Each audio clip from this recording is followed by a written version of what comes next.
Islamic ব্যাপারে কিচ্ছু জানে না, আর একদম বড় প্যান্ডেল করে বসে আছে। এমপি সাহেবের স্ত্রী তার লেগে আল্লাহ পর্দা নাই। আমার পার্টি থেকে বড় এমএলএ এমপি ছিল কেউ করে, তিনি তো হলেন সারা বিশ্ব জগতের বাদশা। তার সেই নাবিকে আল্লাহ বলছেন আগে নিজের স্ত্রীকে বলো কুল্লে আজওয়াজিকা, আগে নিজের স্ত্রীদেরকে বলো বানাবে, তারপরে মেয়েদেরকে পর্দার ভিতরে করতে বলো, তারপরে বলে সাইড মুমিন। আমাদেরকে লাইভ লাগাতে দিল না, ওই জন্য ইউটিউব দিয়ে সবার এমন খারাপ দেখতে পাচ্ছি তোমরা। তো আমরা এখন বাড়ি যাচ্ছি। মহিলারাকে বলে দাও ওয়াকারনা ফি বুয়ুতিকুন্না, আসসালামু আলাইকুম। মহিলারা তোমরা বাড়ির বাইরে যেও না, বিনা কারণে তোমরা বাড়ির বাইরে যাবে না, তোমরা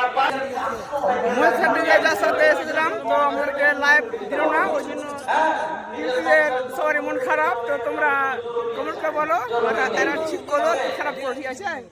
সবার এমন খারাপ, ভিড় অনেক আছে, আপনি কি বললেন এরা? বলো বলো লাইভ চলে না, তবুও মেলাতে অনেক ভিড় আর প্যান্ডেলটা খালি দিকে দাদা, তুমি কিছু বলবা? দেখে দেন। এই যে দেখেন না, একদম শুধু বলছে লাইভ চলছে, চলে লোক আছে না। আর এখানকার যে কমিটি হলো সব থেকে বদমাশ আর জাহিল, ইসলামিক ব্যাপারে কিচ্ছু জানে না, আর একদম বড় প্যান্ডেল করে বসে আছে।